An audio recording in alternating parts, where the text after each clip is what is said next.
Well, thank you very much. It's an honor to have President Zelenskyy of Ukraine, and we've been working very hard, very close. So we've actually known each other for a long time. We've been dealing with each other for a long time and very well. We had a little negotiation spat, but that worked out great. I think for both countries, I think for the world, actually, beyond both countries. And we have something that is a very fair deal. And we look forward to getting in and digging and working and getting some of the rare earth. But it means we're going to be inside, and it's a big commitment from the United States, and we appreciate working with you very much. And we will continue to do that. We have had some very good discussions with Russia. I spoke with President Putin, and we're going to try and bring this to a close. It's something that you want and that he wants. We're going to have to negotiate a deal. But we've started the confines of a deal, and I think something can happen. The big thing is the number of soldiers, mostly at this point, but soldiers being killed. You're losing thousands of soldiers. So on both sides, we're losing a lot of soldiers, and we want to see it stop. And we want to see the money get put to different kinds of use, like rebuilding. And we're going to be working very hard. But we've had a lot of very good conversations. I will say until we came along, the Biden administration didn't speak to Russia whatsoever. They didn't speak to anybody. They just allowed this to continue. And I will say that, I'll say in front of you, you've heard me say it 1,000 times, if I were president, this war would have never happened. We would have had a deal negotiated for you without having to go through what you've gone through. But your soldiers have been unbelievably brave. We've given them great equipment, but somebody has to use the equipment. They've been unbelievably brave, and we give them great credit. This was supposed to be over very quickly, and here we are 3 years later. So I give tremendous credit to your generals and your soldiers and yourself in the sense that it's been very hard fighting, very tough fighting. They're great fighters. And you have to be very proud of them from that standpoint. But now we want to get it over with. It's enough, right? We want to get it over with. So it's an honor to have you here. Thank you very much for coming. We're going to sign the agreement at the conference in the East Room in a little while, right after lunch. And we'll be having lunch together. We're also discussing some other things. And we appreciate everybody being here. It's somewhat of an exciting moment, but the really exciting moment is when they stop the shooting and we end up with a deal. And I think we're fairly close to getting that, and an honor to have you. And please, I'd like to say something. Yeah, thank you so much, Mr. President. Thank you for the invitation. And really, I hope that this first document, will be first step to real security guarantees for Ukraine, our people, our children. I really count on it. And of course, we count that America will not stop support. Really, for us, it's very important to support and to continue it. I want to discuss it with details further during our conversation, and of course, the infrastructure or security guarantees. Because for today, I understand what Europe is ready to do, and of course, I want to discuss with you what United States will be ready to do. And I really count on your strong position to stop Putin. And you said that enough with the war. I think that is very important, Ben, to say these words to Putin at the very beginning of war, because he is a killer and terrorist. But I hope that together we can stop him. But for us, it's very important to, to save our country, our values, our freedom and democracy, and of course, no compromises with the killer about our territories. But it will be later. And of course, what I wanted, we spoke about it by phone with you, about the drones production. We have very good drones production. I think the best one in the world for today because of the war. Yes, and of course, we need very much the air defense. You have the best air defense in the world, and really you helped us under attacks of Russians. And I want to speak how we can exchange the licenses. We're open to share the licenses of all our drones with you, of course, with the United States. And we need licenses for quick production of air defense. Even after the war, we need our nation to be calm, that we are secure. So that's why we need this air shield. And of course, about this I want to speak about the contingents. I think that France and UK already spoke to you, and we know that Europe is ready, but without the United States, they will not be ready to be as strong as we need. And the last point, last not least, about exchange, about our people and children.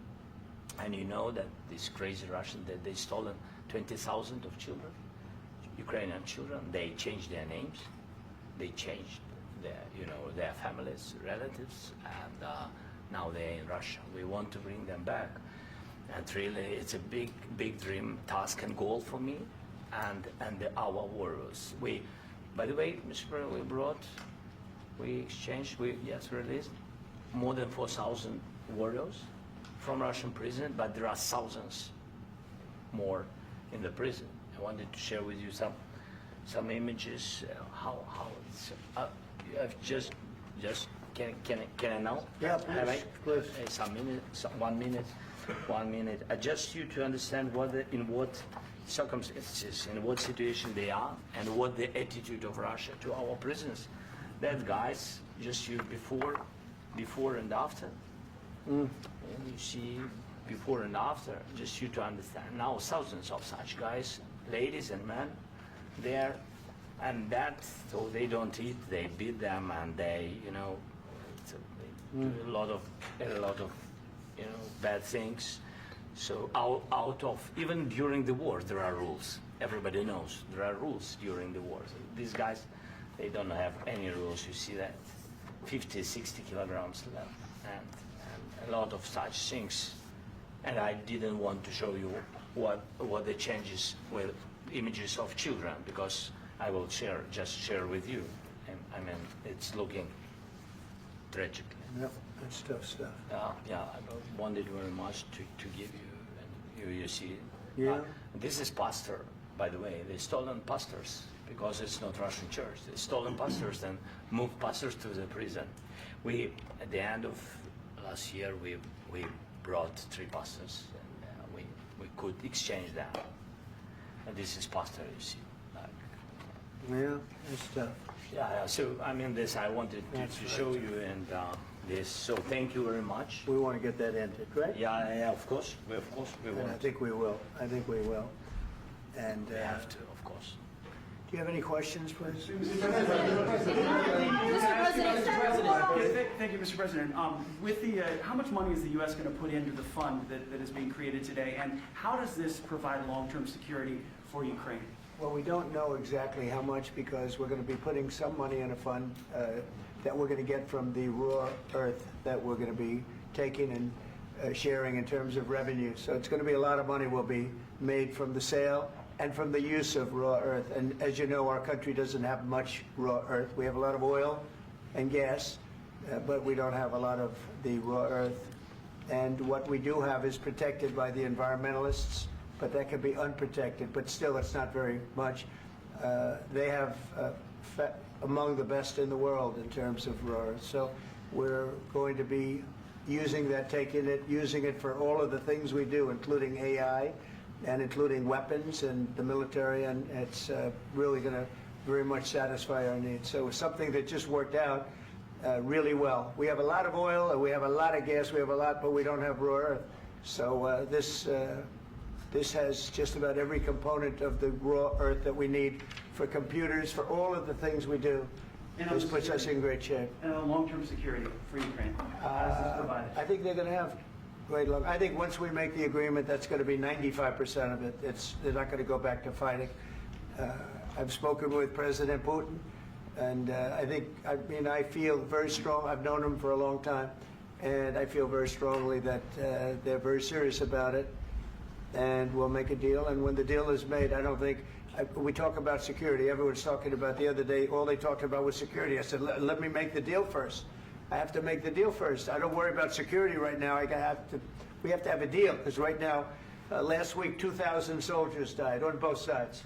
2,000, and they're losing 1,000, 2,000, 3,000 a week. So as we sit here and we talk, people are getting shot and dying on the battlefield. And you know, they're not American soldiers, but they're Russian soldiers and they're Ukrainian soldiers, and we want to be able to stop it. And we want to be able also to spend money on other things. We don't want to, this is a tremendous amount of money. And what the Biden administration did was terrible. They were giving money, but he had no security on the money. Europe, as you know, gave much less money, but they had security. It was in the form of a loan. They get their money back, and we didn't. And now, at least we're protected because the American taxpayer has to be protected too. But this is an incredible agreement for Ukraine because we have a big investment in their country now, and what they have, very few people have. And we're able to really go forward with very, very high-tech things and many other things, including weaponry that we're going to use in many locations, but that we need for our country. Mr. President, This allows us to do that. will you continue Sorry.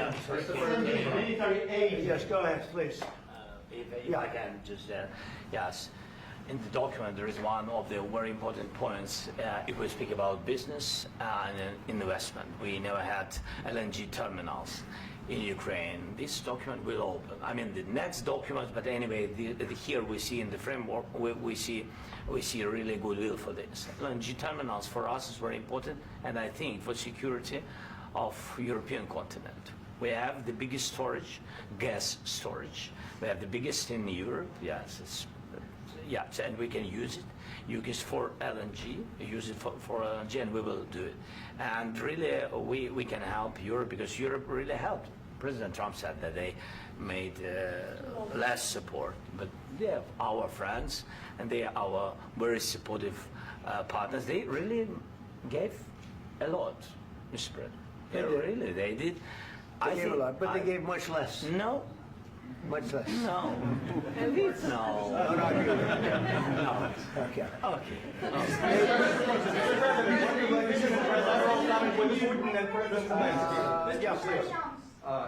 Mr. President Trump, you have repeatedly called the deal with Ukraine as a historical one.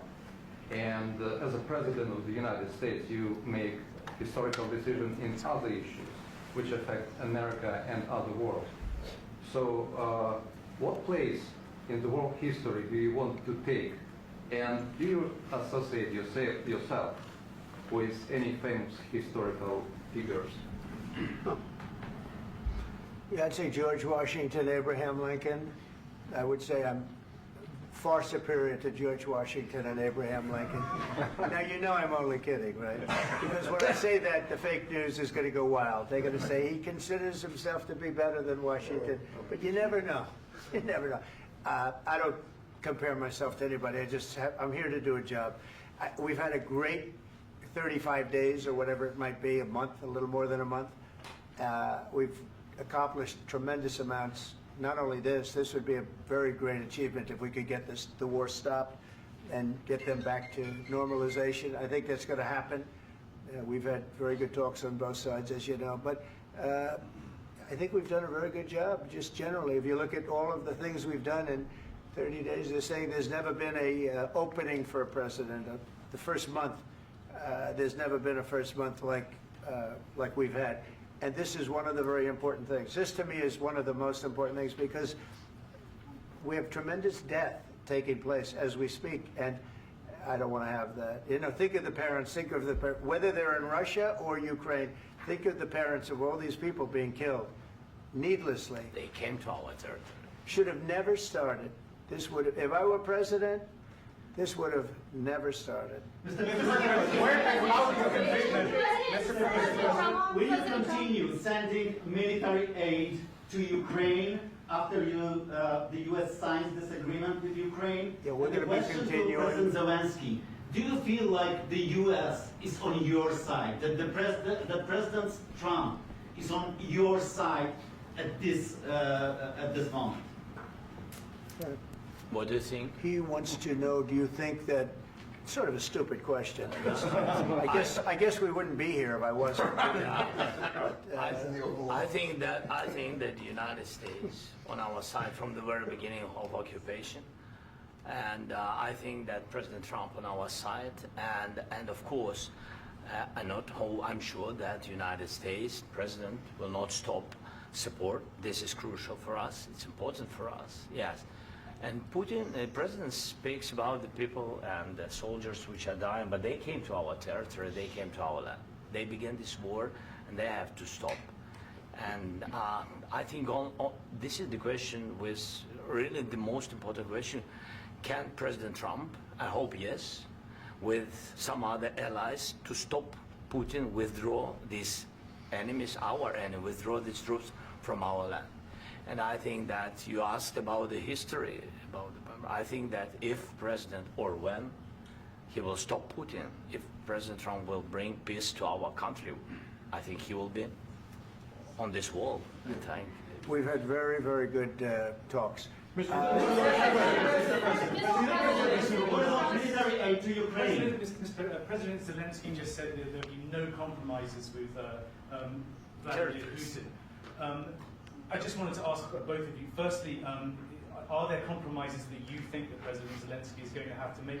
And President Zelenskyy, is there anything that you might be thinking that you may be able to offer or bring to the table, for example, elections? Thank you.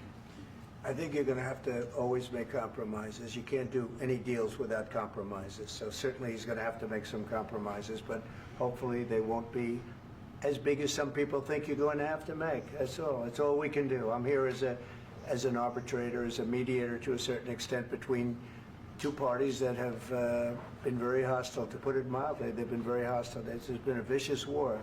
There's been a vicious war. You know, it's a very level battlefield, and those bullets go out, and as I've said many times, we were talking about it with Pete, many times the only thing stopping those bullets is a human body. And in the case we're talking about, generally young human bodies are stopping a lot of bullets. It's dead level. That's why it's great farmland. It's great land. It's great farmland, but there's very little protection against the bullets that are being, and other things that are being shot. So all I can do is see if I can get everybody at the table and get an agreement. And I think we're going to end up with an agreement. Otherwise, I wouldn't probably be even here today. Mr. President, I've got two questions for you. You think ultimately your legacy will be the peacemaker and not the president that led this country into another war and ended foreign wars? And I've got a question. I hope it will. I mean, I hope I'm going to be remembered as a peacemaker. This would be a great thing if we could do this. I'm doing this to save lives more than anything else. Second is to save a lot of money, but I consider that to be far less important. So I hope I'm going to, thank you, Brian, for that question. It was a nice question. I hope I'll be known and recognized as a peacemaker. This would be a great thing to solve. This is a very dangerous situation. You know, this could lead to a third world war. This was headed in the wrong direction. If this election were lost, if we didn't win this election, and we won it by a lot, that was a mandate. We won every swing state. We won the popular vote by millions and millions of votes. We won everything. The districts, you look at the areas of red, take a look at a map. This was a big mandate, and this was one of the things I said, we're going to get this thing settled. If we didn't win, I think this could have very well ended up in a third world war, and that would not have been a good situation. What was your second question? And my second question for President Zelenskyy: why don't you wear a suit? You're at the highest. Why don't you wear a suit? You're at the highest level in this country's office, and you refuse to wear a suit. Just want to see people. Do you own a suit? Yeah, problems. A lot of Americans have problems with you not Really? respecting the I don't have dignity of this such- office. I will wear a costume after this war will finish. Okay. Yes, maybe one. Maybe something like this. something like Yes, yours. sir. Yes. That'd be great. Maybe something better. I don't know. We will see. Maybe something cheaper than. Yeah. Thank you. Thank you. President Thank you. Trump. Thank you, President Trump. You said yesterday that you have. Are you going to send more arms to Ukraine in case there's no peace? Yeah, we're going to have arms to Ukraine, yeah, sure. Hopefully I won't have to send very much, because hopefully we're going to have it finished. We're looking forward to finishing this quickly. We're not looking forward to sending a lot of arms. We're looking forward to getting the war finished so we can do other things. But we very much appreciate the agreement, because we needed what they had, and we're treating, you know, our country is now treated fairly. Biden didn't do that. He didn't know what the hell he was doing. This should have never happened. This should have never started. But you know, sure, the answer is yes, but hopefully we won't have to send much because I'm looking forward to getting it done quickly, very quickly. Does that mean you'll provide security guarantees, Mr. President? I don't want to talk about security yet because I want to get the deal done. You know, you fall into the same trap like everybody else. A million times you say it over and over. I want to get the deal done. Security is so easy. That's about 2% of the problem. I'm not worried about security. I'm worried about getting the deal done. The security is the easy part. Security is very nice. Everybody stopped shooting. And now will Europe put people there? I know France is going to. I know the UK is going to. I know other countries are going to, and they happen to be right next door. We haven't committed, but we could conceivably. You know, we have security in a different form. We'll have workers there digging, taking the raw earth so that we can create a lot of great product in this country. So in that sense, you have something, but we haven't determined that yet. I will say, in speaking to France and in speaking to, and they were here, as you know, last week and just the other day, they have committed to a lot of security. I don't think you're going to need much security. I think once this deal gets done, it's over. Russia's not going to want to go back, and nobody's going to want to go back. When this deal ends, I really believe this deal is going to be over. Yeah, please go ahead. Thank you. Go ahead. Thank you so Mr. much. President, thank you. You had President Macron and Keir Starmer at the White House this past week, both of whom praised your courage and conviction to lead the pathway towards peace. Yes. Part of that involved, though, re-engaging Russia in diplomatic relations, something that previous leaders lacked the conviction to do so. What gave you the moral courage and conviction to step forward and lead that? Well, I love this guy. Who are you with? One American News, sir. Well, that's why I like him. One American News does a great job. I like the question. I think it's a very good question. It's a pathway to peace. It's a pathway to getting something solved. And I feel that as the head of this country, I have an obligation to do that. Plus, you know, we're very much involved. We got involved. It's too bad we got involved because there should have been no involvement because there should have been no war. And there shouldn't have been October 7th. That would have never happened. As you know, Iran was broke. They had no money to give to Hezbollah. They had no money to give to Hamas. They were stone cold broke. And then under Biden, they became rich as hell. They went from no money to $300 billion in a period of 4 years. And they gave a lot of that money away, and you see what happened. And that's a real mess also that we hope to be able to solve. But no, I appreciate your question very much. I feel I have an obligation to try and do something to stop the death. If I can answer, yes, if I can answer, Please, sorry, go ahead. please. And I do like your clothing, by the way. Yeah, really? Even though I think he's a Yeah, great guy, yeah. by the way. But I don't know if you two like each other. But you know what? I think No, he's dressed. I like this guy. I don't know I think him. he's dressed beautiful. So I have more serious things than answer on such Yes, question. sure, that's I will okay. answer on more serious That's a good question if statement. I can. That's good. Yeah. So please, about security guarantees and about just ceasefire. We can't just speak about ceasefire and speak and speak. It will not work. Just ceasefire will never work because I'm like a president.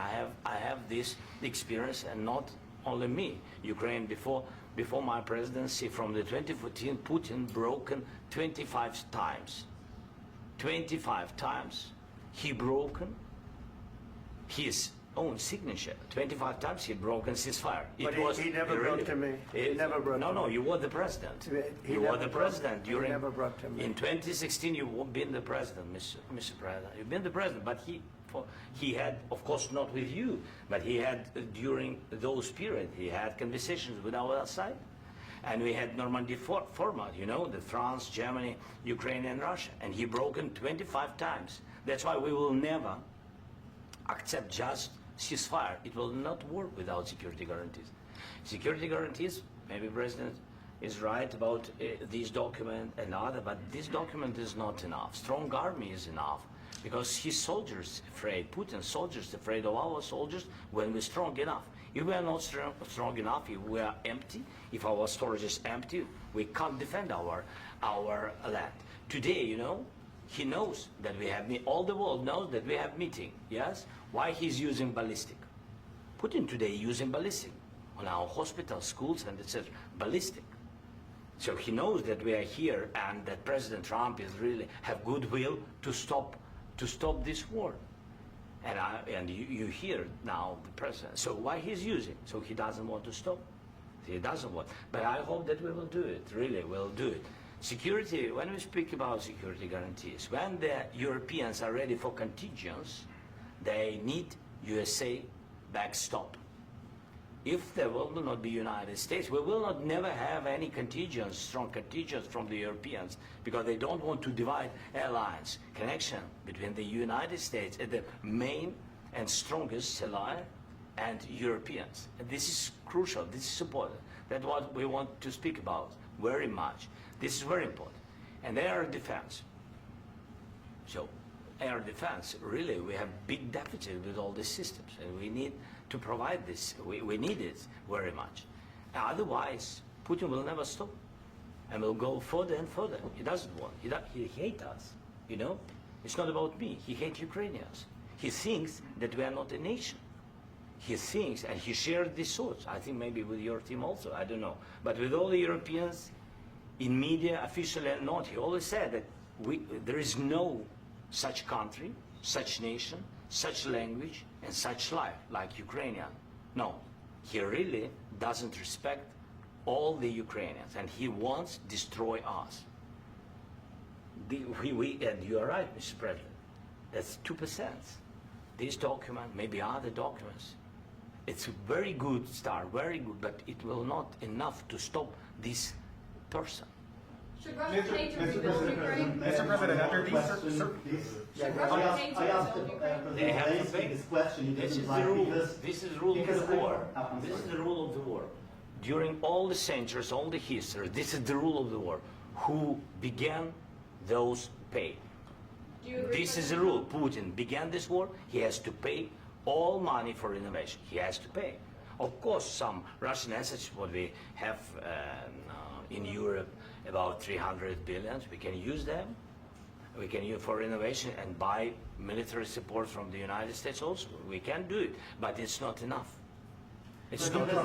I asked other questions that you Do you didn't envision a like. trilateral summit Because with I wanted Putin to and know. President Zelenskyy? Wait 1 second. I asked this question that you didn't like because I wanted to know if you want to position yourself in the middle between Russia and Yes. Ukraine or on the Ukraine side. No, I'm in the middle. I want to solve this thing. I'm for both. I want to get it solved.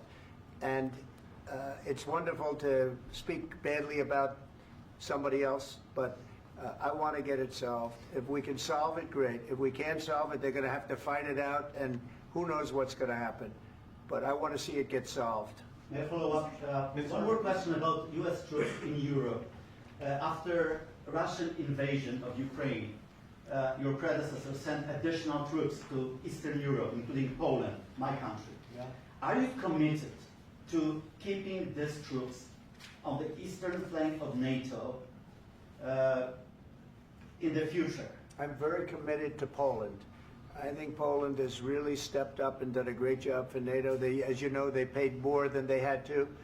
They are one of the finest groups of people I've ever known. I'm very committed to Poland. What about Baltics? Poland's in a tough neighborhood, you know. What about the Baltics? The Baltics, they got a lot of, it's a tough neighborhood too, but we're committed. We're going to be very committed, and we're committed to NATO. But NATO has to step up, and the Europeans have to step up more than they have. And I want to see them equalize, because they are in for far less than we're in, and they should be at least equal. You understand that? Why is the United States, we have an ocean in between, why is the United States in for so much more money and other things as Europe? With that being said, and as you said, they've also been obviously very helpful, but we have put in far more than they have, and I think they should equalize. Mr. President, Please, go ahead. About the agreement again today, what changed between the first time that Secretary Vance gave President Zelenskyy the agreement and today for the signing? We made a deal. So What was the I'm just- deciding factor? I'm a business person. We made a deal. That's what changed. Mr. President, I didn't think we were going to make a deal, and We ended up making the deal, so that changed. Mr. President, what and how do you envision a trilateral summit with President Zelenskyy and Putin? I don't know, in but these well, they circumstances? don't like each other, I can tell you that. Okay? They do not like each other. This is not a love match, and it's unfortunate. That's why you're in this situation. The United States should not have allowed this to happen, okay? The United States, run by a man that didn't know much, I'm going to be very nice, run by an incompetent person, very incompetent person, should never have allowed this to happen. I've stopped wars. I've stopped many wars. My people will tell you, I stopped wars that nobody ever heard about. I stopped wars before they ever started. You can look at some of, I could give you a lot of nations that would tell you right now they were probably going to war. I could tell you right now there's a nation thinking about going to war on something that nobody in this room has ever even heard about. Two smaller nations, but big, still big. And I think I've stopped it. But this should have never happened. Mr. President. Sorry, just a second. About any negotiations. First of all, I want really to tell you, and I think that everybody understands that Ukraine, more than Ukrainians, nobody wants to stop this war. But at the future, any negotiations, it's understandable that two sides of the war, not Russia and the United States, because this is not the war between Russia and the United States. This is war of Russia against Ukraine and Ukrainian people. So these two sides will be at the anyway will be at the negotiation table. Then of course United States, like the strongest partner of the Ukraine, and of course Europe. I think Europe is very important. I want to speak about it with the President. Yes, Europe is very important for us because we really defend Europe for today. All Europeans really recognize that we are defending the line and they have real life and our people are dying. That's why they helped us. And also it's about the NATO. Yes, between, like the President said, you have big, nice ocean. Yes, between us. But if we will not stay, Russia will go further to Baltics and to Poland, by the way. But first to the Baltics. It's understandable for them because they've been in the USSR. You know, they've been one of the republics of the USSR, and Putin wants to bring them back to his empire. It's a fact. And when he will go there, if we will not stay, you will fight. Your American soldiers, it doesn't matter, do you have ocean or not, your soldiers will fight. Mr. President, would you be willing to visit Ukraine, maybe Kiev or Odessa, which is going to be at the Riviera or Black Sea? It was my question. I'm sorry. I don't want to talk about Odessa now. Let's not talk about Odessa. I want to talk about making a deal, getting peace. We don't have to talk about Odessa, but a lot of cities have been destroyed. A lot of cities that are not recognizable. There's not a building standing. No. And a lot of things have to Mr. happen. President, you have to come and to look. No. We have very good cities. Yes, a lot of things have been destroyed, but mostly cities alive, and people work, and children go to school. Sometimes it's very difficult. Sometimes closer to front line, children have to go to underground schools or online, but we live. Ukraine is fighting, and Ukraine lives. This is very important. And maybe it's Putin is sharing this information that he destroyed us. No, he lost 700,000 people, 700,000 soldiers. He lost everything. Yes. So, Mr. President, one more. I mentioned Poland. Please, go ahead.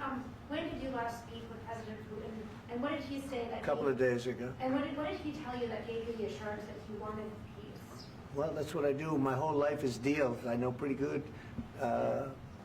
And I've known him for a long time. I've dealt with him for a long time.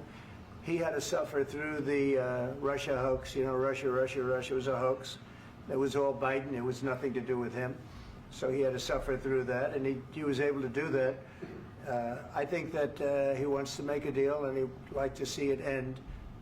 That's all I do. That's what I do. My whole life, that's what I do is make deals. And I'm in the middle of a mess because this is a real mess. It's a very dangerous one. If this doesn't get solved now, it's not going to get solved for a long time. So I hope we're going to get it solved. In the back, please. Thank you, Mr. President. Prime Minister Starmer claimed repeatedly that his government believes in free speech and was not engaged in censorship. But his country's government arrests people for memes and thought crimes, and even more worrisome is pressuring American companies to censor Americans on his behalf. How can he be a reliable, trustworthy partner when he says things that are demonstrably false on such an important topic? Well, we actually spoke to him about that yesterday, and we thought they took it very, very much too far. JD was very strong on it. So was I. So was Marco. And we've been speaking to him about it. Marco, would you like to say something about that? We have concerns, obviously, with the conduct of those, particularly as it impacts Americans. And there's real concern that American speech, which is online, could fall into the hands of British or any country's jurisdiction. And so this is a point the Vice President made of Munich, and I think it's a very compelling one, that what unites us with Europe, as much as anything else, is these shared values, and one of them being free speech. And so if Americans are threatened by it, we're going to need to take action in that regard. Mr. President. It's actually a very important question. We spoke about this in detail with the Prime Minister, the Foreign Secretary, and others at lunch yesterday, and I know that Secretary of Commerce Lutnick followed up in private meetings last night. This is really important. We believe Americans have the right to speak their mind, even if we in this room disagree with them. They have the right to speak their mind in the public square, which is often online these days. And we're going to defend that right as it pertains to American companies and American citizens vigorously if we have to. I do think that under the President's leadership, we're going to find common ground with our friends in the UK on this question, but it remains to be seen. The principle that will guide us is we believe in free speech in this country, and we'll fight for it for American citizens.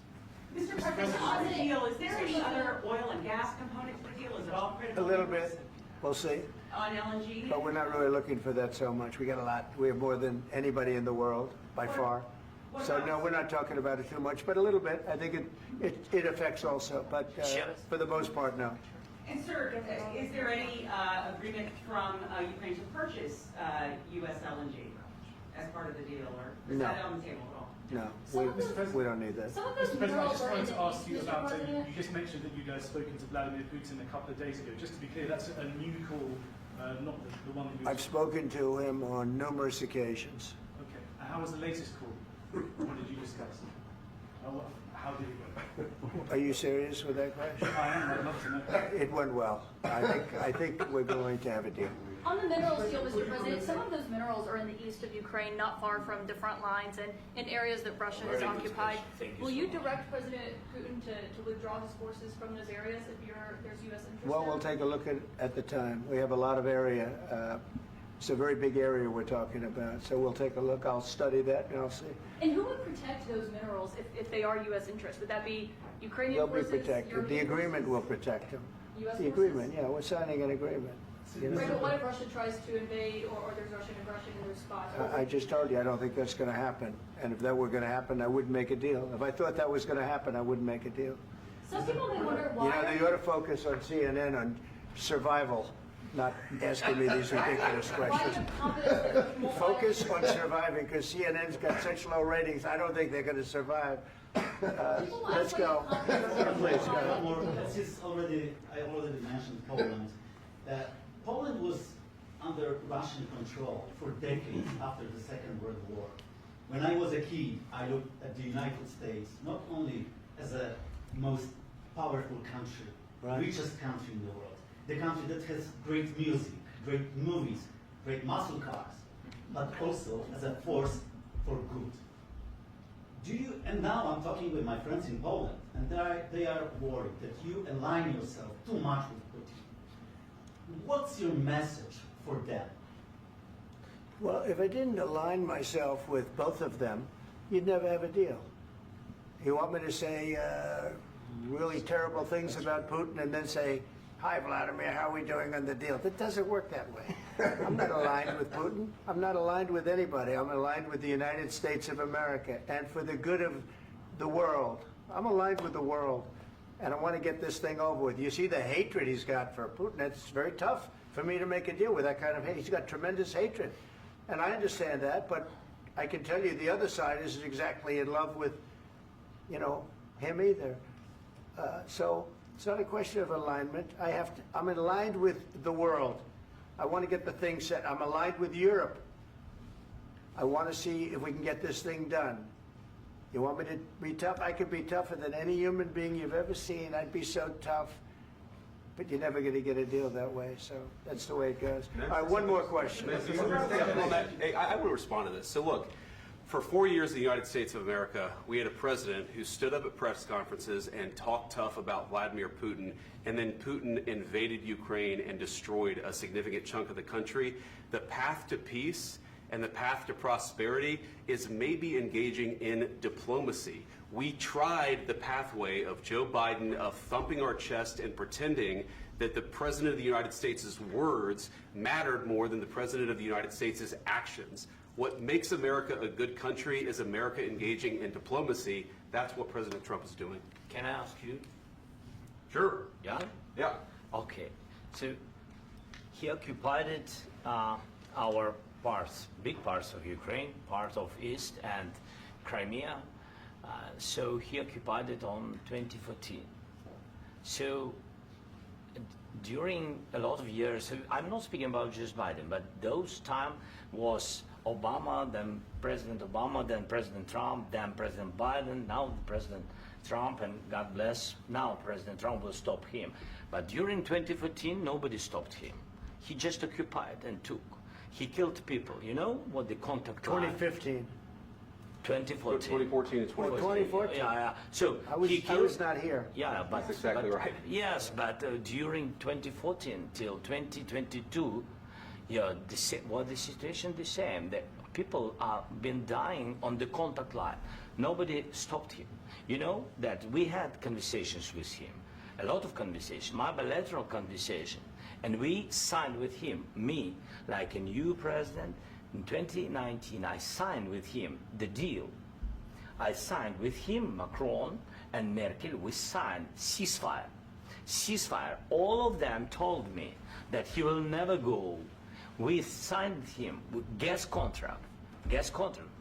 Yes, but after that, he broken this ceasefire. He killed our people and he didn't exchange prisoners. We signed the exchange of prisoners, but he didn't do it. What kind of diplomacy, JD, you are speaking about? What do you mean? I'm talking about the kind of diplomacy that's going to end the destruction of your country. Yes, but if you Mr. President, with respect, I think it's disrespectful for you to come into the Oval Office and try to litigate this in front of the American media. Right now, you guys are going around and forcing conscripts to the front lines because you have manpower problems. You should be thanking the President for trying to bring it into this conflict. Have you ever been to Ukraine that you say what problems we have? I have been to. Count once. I've actually watched and seen the stories, and I know what happens is you bring people, you bring them on a propaganda tour, Mr. President. Do you disagree that you've had problems bringing people into your military? And do you think that it's respectful to come to the Oval Office of the United States of America and attack the administration that is trying to prevent the destruction of your country? A lot of questions. Let's start from the beginning. Sure. First of all, during the war, everybody has problems. Even you, but you have nice ocean and don't feel now, but you will feel it in the future. God bless. You don't know that. God bless. You don't God know bless. that. You will not have a war. Don't tell us what we're going to feel. We're trying to solve a problem. Don't tell us what we're going to feel. I'm not telling you. Because I'm you're in no answering on position this to question. dictate that. That's Remember exactly what this. you're doing. You're in no position to dictate what we're going to feel. We're going to feel very good. You will feel influence. We're going to feel very I'm good and telling very you, strong. You will feel influence. You're right now not in a very good position. You've allowed yourself to be in a very bad position, and he happens to be right about it. From the very beginning of the war. You're not in a good position. You don't have the saying, cards right now. With us, you start having not cards. playing cards. Right now, you don't. I'm very You're serious, playing cards. Mr. President. You're I'm playing very cards. serious. You're gambling I'm with the president lives in of war. millions of people. You're you gambling with World War III. You're gambling with World War III. And what you're doing is very disrespectful to the country, this country. That's backed you far more than a lot of people said they should have. Have you said thank you once? This A lot entire of meeting? times. No, in this Even entire meeting, today. have you said thank Even you? today. You went to Pennsylvania and campaigned for the opposition in October. Offer some words of appreciation for the United States of America and the president who's trying to save your country. Please, you think that if you will speak very loudly about the war, you He's can... not speaking loudly. He's not speaking loudly. Your country's in big trouble. Can I Wait a answer? minute. No. Can You've I done a lot answer? of talking. Your country is in big trouble. I know. You're not I winning. know. You're not winning this.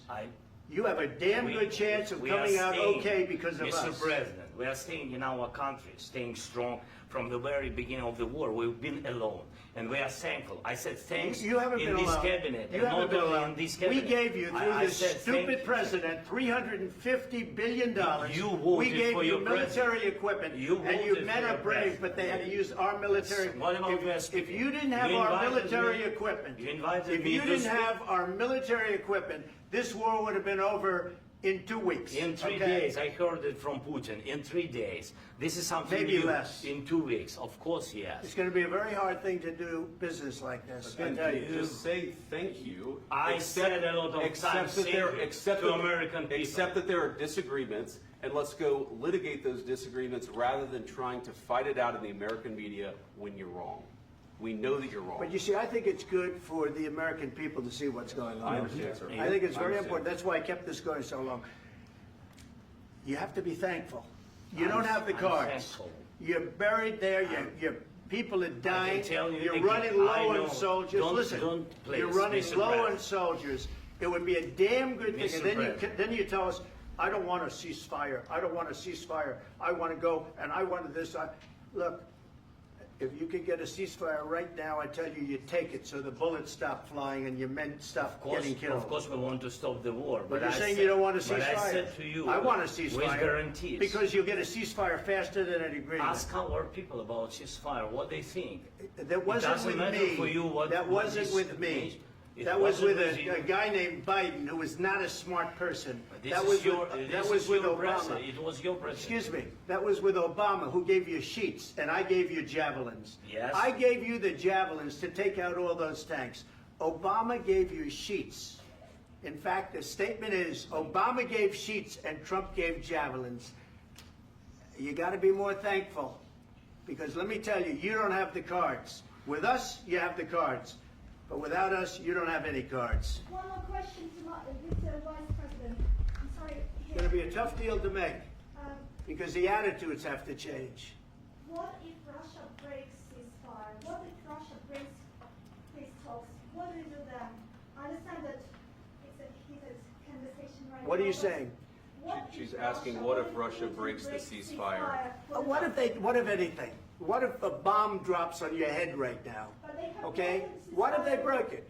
many I don't know. They broke it with Biden, because Biden, they didn't respect him. They didn't respect Obama. They respect me.